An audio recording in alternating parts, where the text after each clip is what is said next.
সংশোধন করতে পারি। আমি তো সই করে দিয়েছি, ডকুমেন্ট সাইন্ড হলে তারপরে সেটা চেঞ্জ করা যায় না। কিন্তু এরকম বক্তৃতাও তারা করেছেন।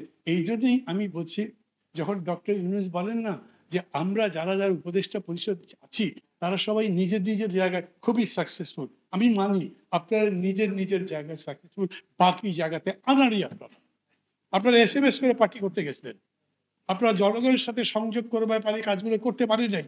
আমি আপনাদের দোষ দিচ্ছি না, পারতেই হবে তারা, আপনারা তো রাজনীতির লোক নন। আমরা তখন বলেছিলাম সবার সাথে কথা বলে সিদ্ধান্ত নেন।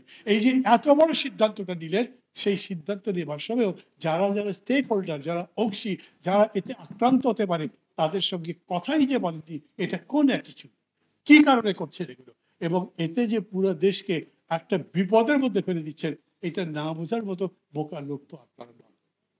সাংবাদিক বন্ধুগণ, সাথীরা, বন্ধুরা, আপনাদের সবার কাছে আমি এই সভার সভাপতি হিসেবে, একটা দলের, একটা জোটের, একটা দলের অংশ হিসেবে আমি আপনাদের কাছে বলতে চাই, এখন মাথা ঠান্ডা রেখেই কাজ করতে চাই, কিন্তু বুদ্ধির সাথে কাজ করতে হবে এবং দৃঢ়তার সাথে কাজ করতে হবে।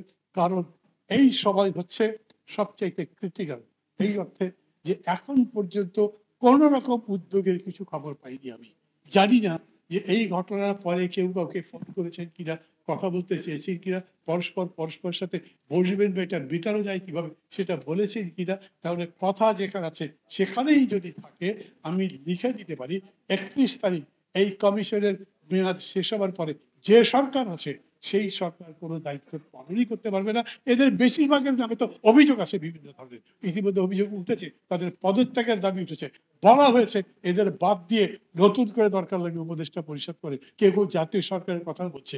এই একটা বড় ক্রান্তির সময়, সমগ্র জাতি ঐক্যবদ্ধ থাকুক।